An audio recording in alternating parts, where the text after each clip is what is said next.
This is Good Morning Indiana, working for you. Now at 5, left in the dark for months. The lights are out along a major road that happens to be part of the Red Line route. Neighbors are worried, so we take their concerns to the top. And the storm may have weakened, but Dorian is still leaving behind a trail of destruction. Now, a major worry for the eastern seaboard is that the amount of rain that the hurricane could leave behind as it methodically makes its way up the Atlantic. Well, Dorian is on the move, but it's still moving very slowly in the Atlantic this morning. And right now, it is dangerously close to Florida. As people who live in the Sunshine State, Georgia, and the Carolinas get ready for Dorian's rain, those who live in the Bahamas are beginning to dig out from the destruction Dorian left when it was still a Category 5 storm. ABC's Serena Marshall joins us live this morning in New Smyrna Beach, Florida. Serena.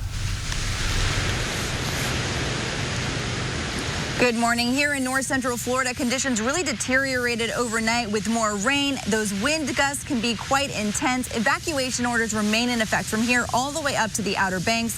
Officials saying don't risk it. Hurricane Dorian turning its fury on Florida, already knocking out power to thousands. Right now you can see it just in front of this light here how bad the conditions are getting. Hammering the East Coast with wind gusts nearing 60 miles per hour. In the Bahamas, we're getting our first look at the scope of the disaster and utter destruction Dorian caused. After stalling, spinning over these islands for more than 48 hours. Well, going through it was terrifying. We're happy to be alive, glad that my family is safe. Homes left splintered, water engulfing the island. See, this is what Grand Bahama Island looked like before, then after Dorian. Much of the island now underwater. The Coast Guard helping out, leading search and rescue efforts. The death toll now at 7 and expected to climb. And more than 60,000 people will be in need of food and clean water. Stateside, up and down the coast, evacuation orders remain. This is a very serious storm, and a western shift, that is towards land, of just a few miles could bring enormous damage. The threat of storm surge in low-lying Charleston, South Carolina, had hospital workers racing to move as many patients as they can to higher ground. While in Savannah, Georgia, families trying to follow officials' orders, waiting in bus lines to get out. Well, I don't have a vehicle and I don't have the finance to go out of town. Not everyone, though, is following those evacuation orders. As Hurricane Dorian was downgraded to a Category 2, some choosing instead to try and ride it out. But officials warn in cases of flooding and storm surge, first responders may not be able to make it to help evacuate you. Live in New Smyrna Beach, Serena Marshall, ABC News. Back to you. Serena, thank you. Back here at home, though, we are preparing for a nice day in the forecast. You know, not only a nice day, the rest of the week is just going to be absolutely beautiful. So you can start making those outdoor plans now. As you walk out the door here this morning, grab the sunglasses. You will need those throughout the entire day once the sun comes up. And some of you may want a light jacket, but temperatures are actually running a little bit warmer this morning than they have been. But we're still in the process of bringing in the more comfortable air mass. So you notice the temperatures across the state are still in the 70s from Muncie to Indianapolis to Bloomington, 66 in Lafayette, but now down to 64 in Logansport. So that's where the cooler air is right now, and it will start to progress further and further south as we go throughout the morning hours. So the most uncomfortable part of the day is going to be what's happening right now with mainly clear skies. So as we work our way throughout the day today, 75 degrees with the humidity lowering at the noon hour. Then high temperatures today lead to a beautiful afternoon right around 77 degrees. Lauren? All right, Todd, thanks so much. Let's take a live look at some drive times right now as you're heading southbound on I-69 through Hamilton County. A 13-minute drive from State Road 13 down to I-465. No delays there on the southbound side. A little bit of construction, though, in the northbound lane, so just be aware of that as you're heading through that area. Another spot we have construction is over here on the northwest side of town. Let's take a live look from our NDOT traffic camera at I-65 and Lafayette Road. The construction crews right now are working in the 2 right lanes. Traffic gets moved over to that 1 left lane, but it's still pretty quiet this morning, so there there are no delays. We'll keep a close eye out for any crashes or delays this morning and keep you updated. Well, out in Boone County this morning, a Good Samaritan is being called a hero for helping to stop a suspect in a hit and run. The sheriff's office says that a car hit 5 people walking near Wall Street and Maple Street in the town of Advance last night. That's about 40 miles northwest of Indianapolis. A baby and 2 toddlers were among the people who were injured there. The sheriff's office says the driver tried to keep going, but the person who heard the crash chased the car, jumped in the driver's side window, shut the car off, and then kept the keys until deputies arrived. Wow. Investigators tell us the driver was intoxicated at the time of the crash. Formal charges are expected later today. It's horribly dark. I can't see anywhere where I'm going when I get home, get out of the car. Well, you can't see much in that video behind us here, and that's because the street lights have been out on a major road all the way to Broad Ripple. That area is also right along the new Indigo Red Line route. Our Stephanie Wade is asking the city and utility company why neighbors have been left in the dark for months. Well, you can't see in the daylight, but these streetlights along College Avenue are out between 38th and 42nd Street. A neighbor tells us they've been out for a few months, and he can't seem to get Indianapolis Power and Light to turn them back on. We have lights on, and then poof, one day the lights are gone, and then we're left out in the dark, literally and figuratively, as to what's going on. Things get a little dark around this stretch of College Avenue. Jared Hall, like some of his other neighbors, have reached out to Indianapolis Power and Light, but have been met with some confusing responses. First, they told him the lights were out for red line construction, saying, quote, they needed to be disconnected temporarily for safety and construction reasons. Makes sense. Then, a month later and construction now complete, they told him they, 1, either weren't notified of its completion, 2, the city could have decided not to restore them, or 3, there could be underground damage they weren't aware of.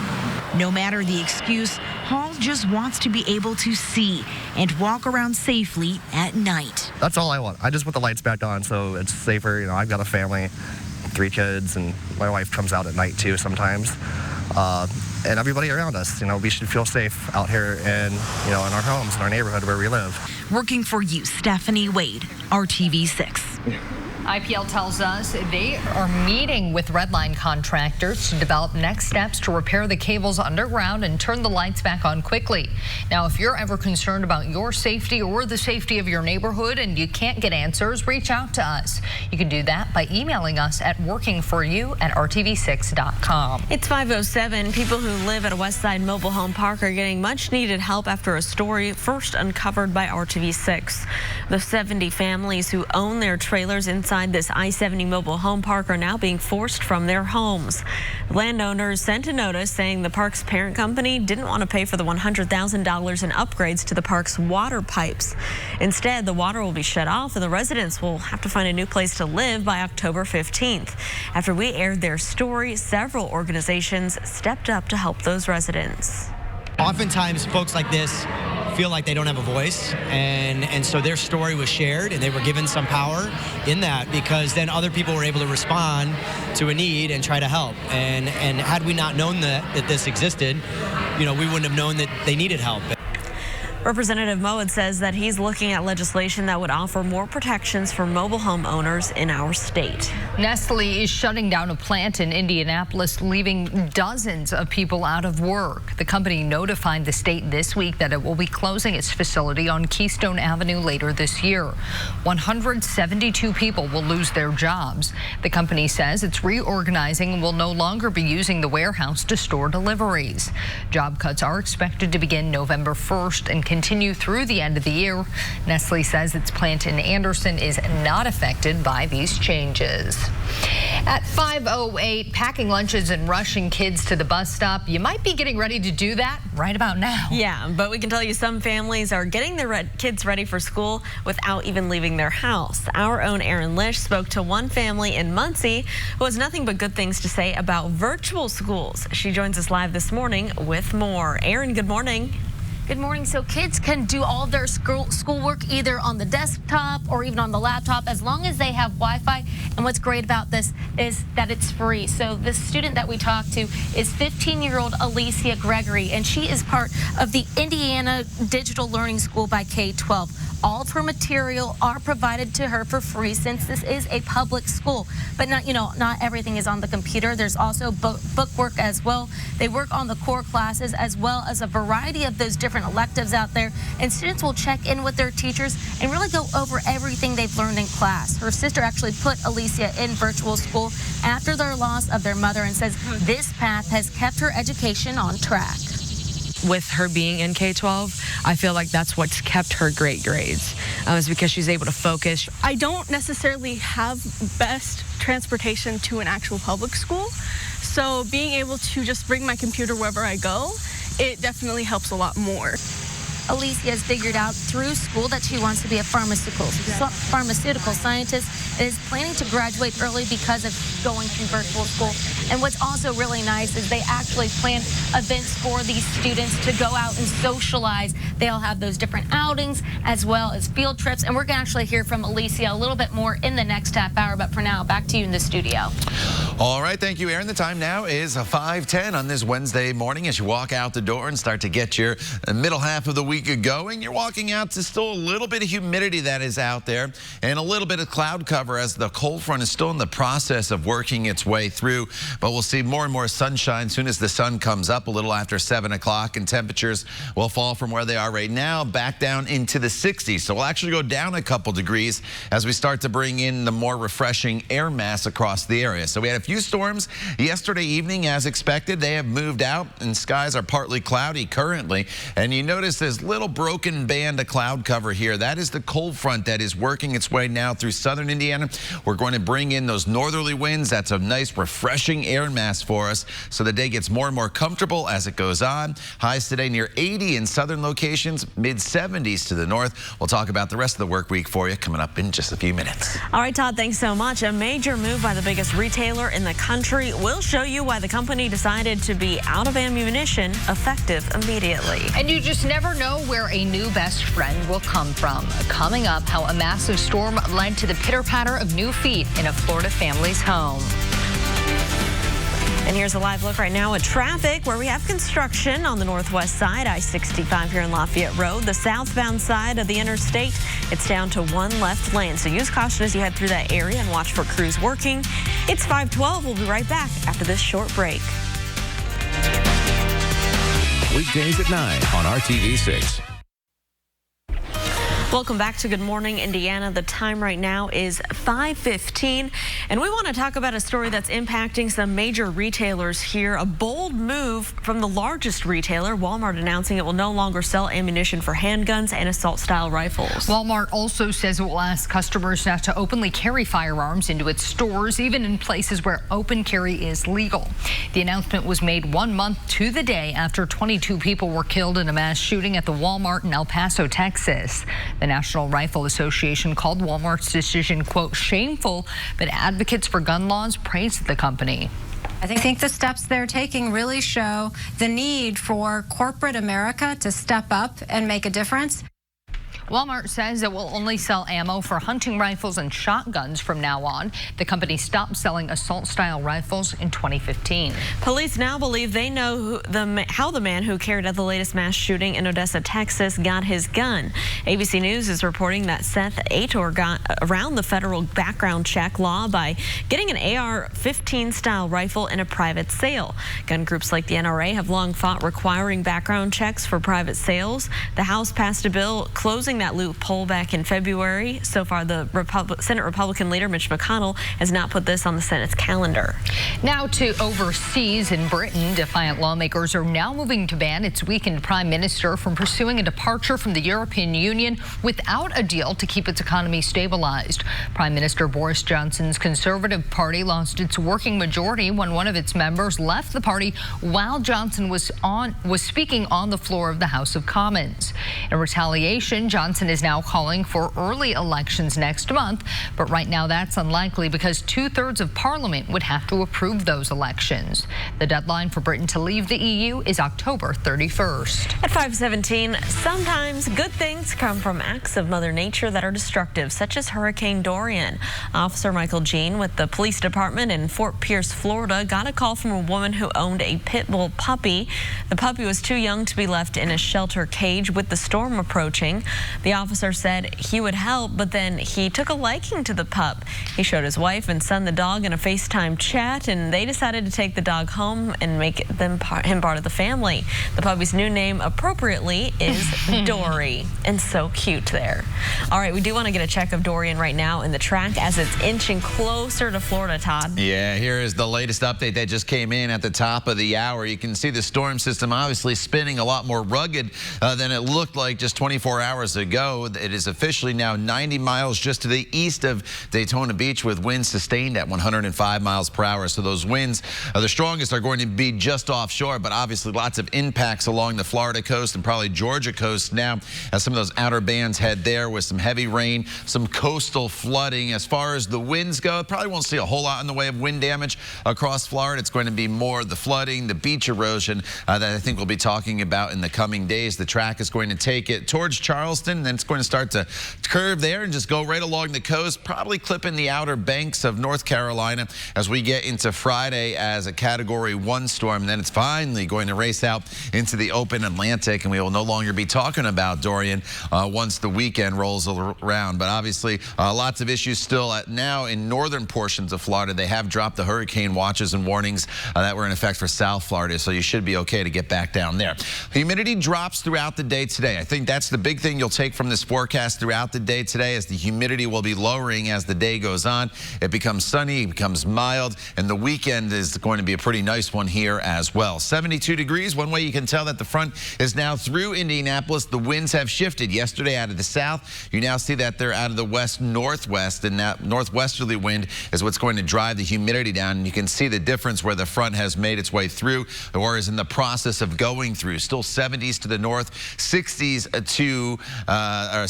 to the north, 70s down to the south. So here comes the front that went through with that band of cloud cover. Really didn't materialize with the storms yesterday, which is always a good thing. And now this front will continue to make its south and eastward trek, leaving us with what will be a beautiful day across the area. And into the evening hours will cool off very, very quickly once the sun sets at 8:12 with temperatures that will be in the 60s. So it becomes very, very comfortable. And we're really just going to repeat this process over again in the coming days. Tomorrow morning going down into the low 50s to the north. Great sleeping weather, about 55 the overnight low in Indianapolis. You can give those air conditioners a break. And as we look ahead in this forecast, Thursday, Friday, and then into the weekend, we're talking about high temperatures that will be in the 70s, low temperatures that will be in the 50s. And as far as rain, really don't have a whole lot in this forecast. It's not until late Sunday that we bring in the chance of a few scattered storms. Lauren? All right, Todd, thanks so much. Let's take a look right here on the northwest side of town. This is I-65 and Lafayette Road. It looks like crews are starting to pull back some of that construction here in the southbound lanes. That is good news. Traffic is still moving along just fine in both directions, so we'll keep you updated on that progress. Let's take a look right now at some drive times planning out your commute coming in from the south side of town. Drivers who take State Road 37 northbound, it's a 12-minute drive from State Road 144 down in Johnson and Morgan County areas up to I-465. The ramps there at Harding Street, traffic is traveling smoothly at this time. And then over here, Southport Road to I-70 at the North Split, you can expect a 10-minute commute, so no crashes or issues there to slow you down. A big scare for the Pacers. Miles Turner and Team USA at basketball's World Cup. The U.S. taking on Turkey, and Turkey almost pulled off a major upset. Jason Tatum had to make a pair of free throws near the end of regulation to force overtime. Then at the end of overtime, Chris Middleton made a pair of foul shots to give the U.S. the lead. Turkey would miss a three-pointer at the buzzer, and the U.S. escapes with a 93-92 win. That guarantees the USA a spot in the next round. Well, could it be the end of people with coffee orders that are almost as long as an RTV6 newscast? Up next, a new rule at Starbucks that's going to cut down on the fun some people have with the baristas there. Time right now, 5:21. We'll be right back. Store, Ashley Home Store. This is home. I'd like to get a large half-calf scalded almond milk latte, 4 pumps vanilla, 1 pump cinnamon with an extra half shot, sweetened with agave nectar at 167 degrees with room for cream.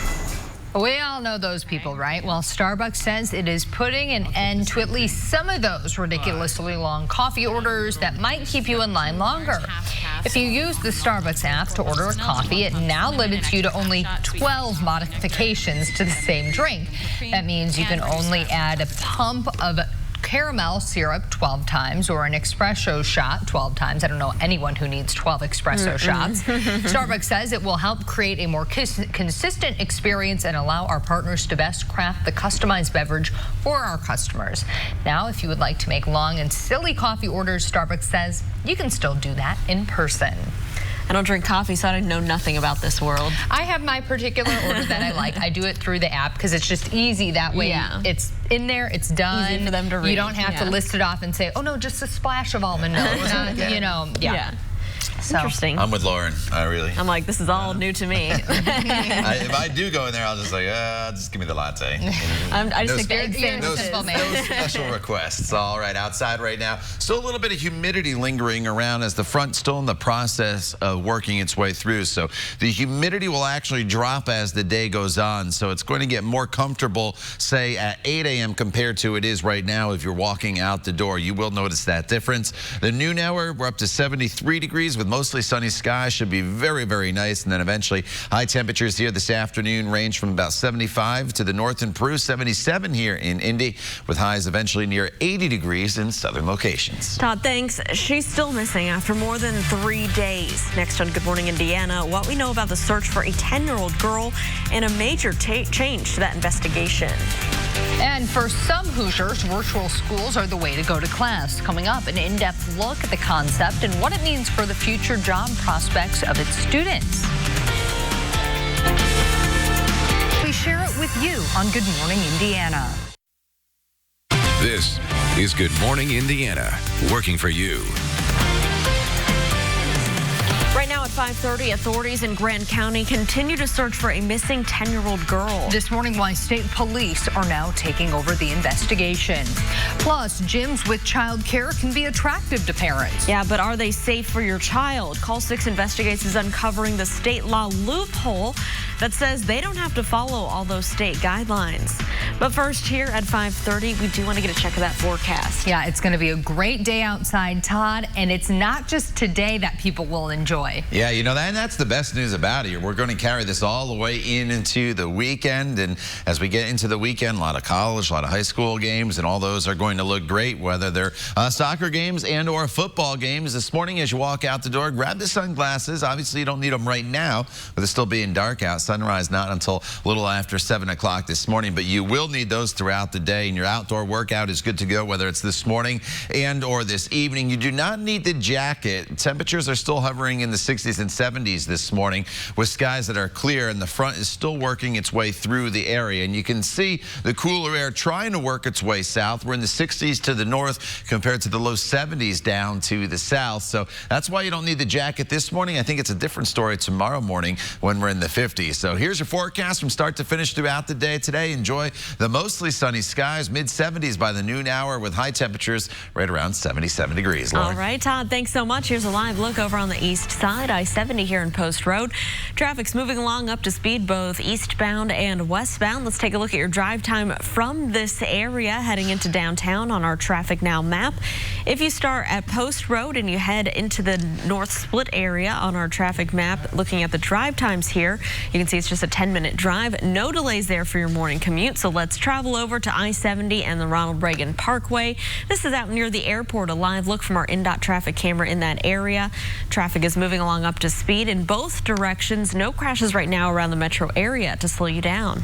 We continue to track Hurricane Dorian this morning as it moves dangerously close to Florida. The Sunshine State is feeling the first effects of Dorian as the slow-moving storm starts up the east coast. This picture shows an outer band from Dorian's looming over St. Augustine.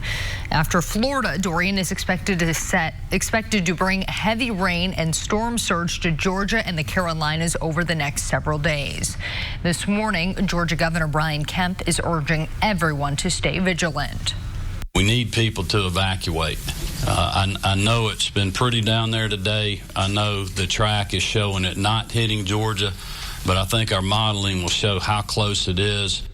In the Bahamas, Dorian is being blamed for at least 7 deaths. We'll have more on the damage there coming up in about 10 minutes. At 5:32, Indiana State Police say they are now handling the investigation into the disappearance of a 10-year-old girl from Gas City.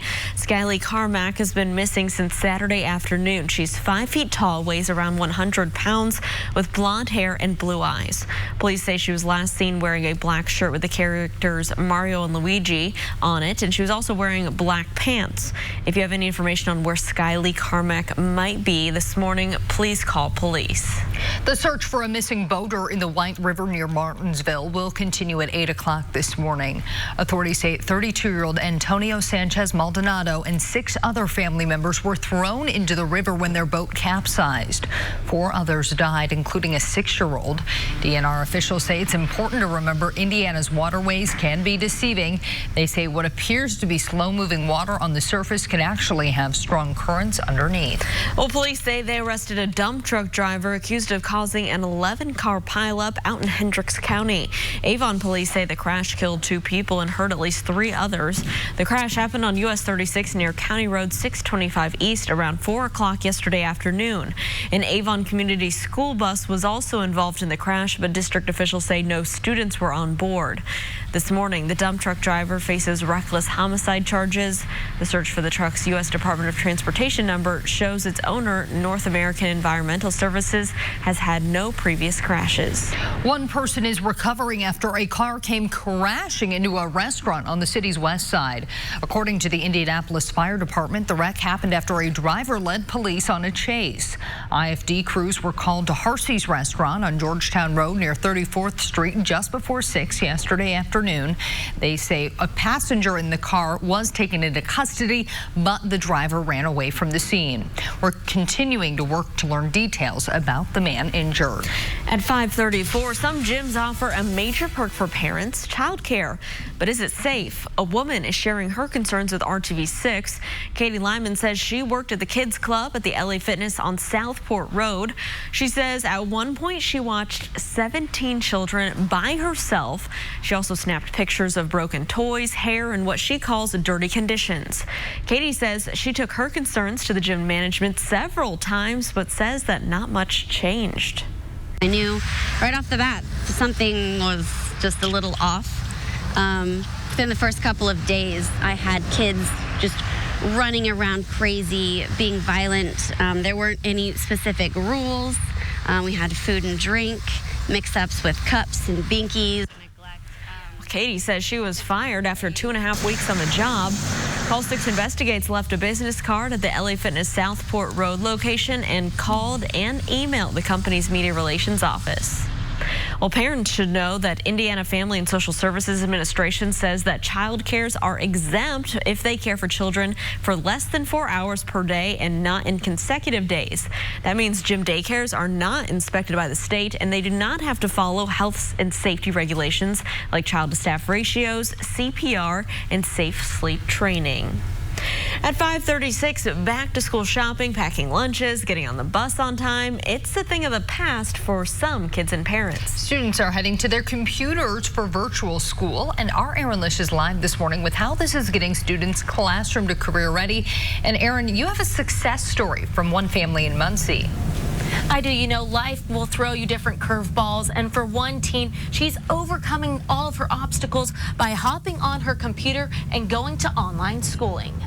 Being able to just bring my computer wherever I go, it definitely helps a lot more. 15-year-old Alicia Gregory goes to school online every day through K-12's Indiana Digital Learning School. Alicia meets with her teachers virtually to go over the material of every class.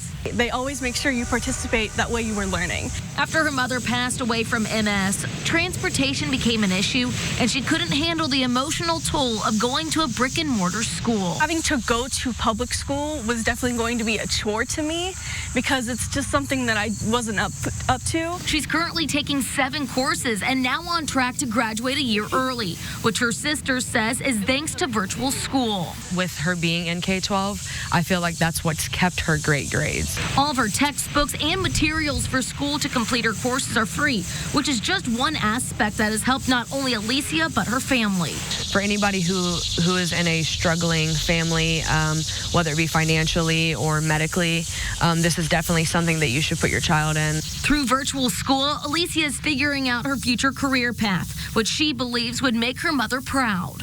Now I know that I specifically want to be a pharmaceutical scientist, and I think that she would think that it's super cool that her daughter really wanted to. An amazing story there, and a reminder again, this is public school, so it is tuition free. And what's nice is they do allow those students to go on outings as well as field trips to keep those students socializing with one another. Back to you in the studio. Aaron, thank you so much. Well, the iLearn test scores are scheduled to be released to the public a little later today, and lawmakers learned that the scores are going to be low. Schools have already received their scores this past spring, and it was the first time for students taking the iLearn test. State leaders say the drop in scores was expected. The same thing reportedly happened with I-STEP changes 5 years ago. Governor Eric Holcomb says he does not want teacher evaluations or school letter grades to be impacted by those low scores. The time right now is 5:38 on our Wednesday. It is finally the month of September, Todd, and it's going to start feeling a little bit nicer out there. Yeah, you know, as we go throughout the course of the month, we're going to see the average temperature drop really, really quick. I'll show you that in just a second as the kids get off to school here this morning. About 68 degrees with the partly cloudy skies once the sun comes up. And then this evening when they come home, or this afternoon, temperatures will be in the mid-70s with skies that'll be mostly sunny. So I always like to recap the entire month at the beginning of the month for you. I know we're a few days in, but with the holiday. So at the start of the month, a couple days ago, our average high is about 83 degrees. This month, we really start to lose the high temperature. By the end of the month, the average high is only 72. So we lose 11 degrees off our average high from the start to finish throughout the month. Compared to last month, it was basically steady. So we're starting the downward turn as far as temperatures go. Our average rainfall is about 3.12 inches for the month, and that's not one of our wettest months, but it's a decent amount of rainfall. So this is the month we start to push towards fall, obviously, with these cooler temperatures starting to work in. Todd, thank you. More than 90 drivers will take to the dirt track out at IMS for the BC 39 race. While one driver says the pressure to perform well at the track is present from the moment you take to the track. Plus, Hurricane Dorian continues to threaten the eastern seaboard. This morning, how government officials are using Waffle House to monitor conditions. It's 5:40. We'll be right back. Life cereal. Mikey likes it. A 14-year-old in Alabama reportedly telling police he shot and killed all 5 members of his family. The Limestone County Sheriff's Office says the shooting happened Monday night in Elkmont near the Tennessee state line. The victims include his father, stepmother, and 3 siblings ages 6, 5, and 6 months. Police say the 14-year-old called 911 and initially said he was in the basement when he heard shots, but later he admitted to the shootings. The teen is charged with 5 counts of juvenile murder. He could eventually be charged as an adult. At 5:44, 7 middle school students faced charges this morning for allegedly putting bodily fluids in food being served to teachers. The incident happened in May during a cooking contest. Prosecutors say the suspects are all 14-year-old boys. They're being accused of putting the bodily fluids on crepes and in barbecue sauce that they prepared for class. The teachers ate the food without knowing what happened. Assault charges were filed on Tuesday. An attorney representing the 4 students in Ohio said that the incident was a prank. The 8th graders will face a judge in the coming weeks. Some good health news for New York. Officials say the measles outbreak there is over. Mayor Bill de Blasio and the city's health commissioner announced the end of an outbreak, sickening more than 650 people since last October. Those measles infections led to more than 50 hospitalizations. No new cases have been reported since mid-July. 95% of the measles patients in New York were either not vaccinated at all, vaccinated completely, or did not know their vaccination status. Now to new video from above the Bahamas showing this total devastation and what officials are calling a humanitarian disaster. Government officials there say that the area's first responders still cannot reach, and there's also more than 60,000 residents that will need access to food and clean water. The Prime Minister for the Bahamas says more police are heading to Abaco to help fend off the looting and the violence there. The Prime Minister says Dorian is the most powerful storm to ever hit the island nation. FEMA depends on Waffle House to gauge how dangerous conditions are during hurricanes. It's called the Waffle House Index. It has 3 levels. If you see a Waffle House that's open and has a full menu, the area is in the clear. If it has a limited menu, people should probably start making safety plans. That means the restaurant either has no power or is running on a generator. And if it's closed, there's likely severe flooding or damage in the area, and people should get to safety. We may have to shut some restaurants down. It's a little tough for us because all of our restaurants are 24/7. We don't know how to turn things off. So we have to really shut the restaurant down in an orderly fashion. Waffle House has a storm center outside of Atlanta. That's where the company tracks the storm and sends out information to its restaurants. But it also has people on the ground looking at conditions. Those people are the ones who have a more accurate view of what's happening and help decide when restaurants should close. Now, Todd, don't go leaving us for a job with Waffle House just because you think you're going to get a free breakfast out of it or something. Things you never know existed, right? Waffle House with a team on the ground checking out the weather. All right, here is the latest on Dorian. The center is offshore by 90 miles just to the east of Daytona Beach. This is the satellite view. I'll take the clouds off and throw on the radar, and you can see the outer bands really lashing now the east coast of Florida, really from, say, West Palm Beach all the way up towards the Jacksonville area. And the storm system is just going to continue to head towards Charleston and then curve out. So the biggest issue would be heavy rainfall, some wind. The strongest winds, hurricane force winds, should stay out over the open Atlantic, but there'll be a lot of coastal flooding, a lot of beach erosion, unfortunately, as well. Closer to home, we have a beautiful day for you. We're in the process of dropping the humidity. So if you walk out the door right now, it's still a little on the muggy side. If you walk out the door at 8, 9 o'clock, the humidity is going to be a lot lower, and we'll have plenty of sunshine in the forecast. So it becomes more and more comfortable as the day goes on. And really, it's a beautiful afternoon for us with mostly sunny skies, 76 degrees by the time we get to 2 p.m. And then high temperatures today should level off right around 77 degrees during the afternoon hours. So try to get outside at some point. If you can't today, we have a couple more days heading our way with really nice weather as well, and that is the good news. So this little band of cloud cover you see here, that is the front that went through. It's still lingering in southern locations. That's why it's a little cooler to the north compared to southern locations.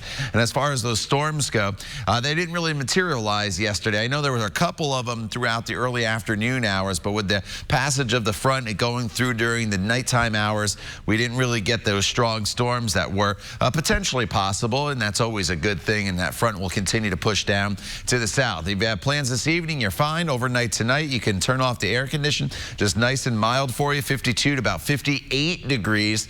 With low humidity, it's going to feel really nice out there. And as we look ahead to the day tomorrow, it's another great one from start to finish. Mostly sunny skies, temperatures into the mid to upper 70s. The humidity is low throughout the day tomorrow, and that's probably the biggest difference. Tomorrow we start off with humidity already low and just keep it low throughout the entire day.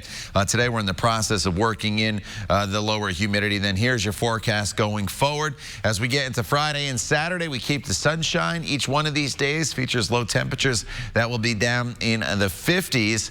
And as far as our next chance of rain goes, it's probably not until Sunday that we bring in the chance of a few isolated storms here across the area. So look at all this sunshine, some spotty storms on Sunday. It's probably only about a 20% chance, and it's late in the day. So most of your weekend will be nice. And then as we start to get into next week, we do start to warm it up just a little bit back into the 80s by Tuesday. Lauren? All right, Todd, thanks so much. Let's take a look right here at our maps and our drive times coming in from the west side from State Road 267 through Brownsburg, the I-465 ramps. No delays. It's a 7-minute commute at this early hour. Let's travel up to the northeast side right now. Get a live look from our INDOT traffic camera here at I-465 and I-69. Traffic in this area is traveling up to speed. We're scheduled to have some road work here in the northbound lanes, but it looks like everything is open at this early hour. We'll continue to keep a close eye on your commute and keep you updated. Get ready for 5 straight days of racing at the Indianapolis Motor Speedway. The smallest cars will get the stage first.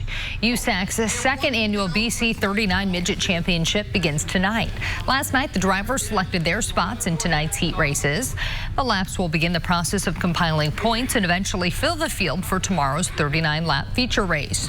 Only 26 of the 90 cars will make the main show. Brady Bacon won last year's BC 39. He talked to us about the pressure to perform well from the start.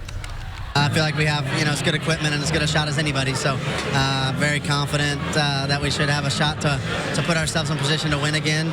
And but you can't afford a mistake. Any little mistake or mechanical failure or anything is going to bury you so far that you can't overcome it. So I got confidence. My guys have been working hard on everything, and I'll do my job now. The gates at IMS open at 3 p.m. both today and tomorrow. Cars will be on the track starting around 5. Racing starts a little after 7. Tonight wraps up with the Stoops Pursuit. The main event will be tomorrow night as the top 26 racers or drivers race for the title. You can still get tickets for both nights, and our Dave First will be live at the track tonight on the news at 6. Hurricane Dorian making its way up the east coast of Florida this morning. Just after the break, how one animal park is preparing for that storm. Plus, there's not much work being done on a new upscale hotel in Speedway this morning. Download the RTV6 app right now to read more about the delay in construction and when work will resume. We'll be right back. To care, this changes everything.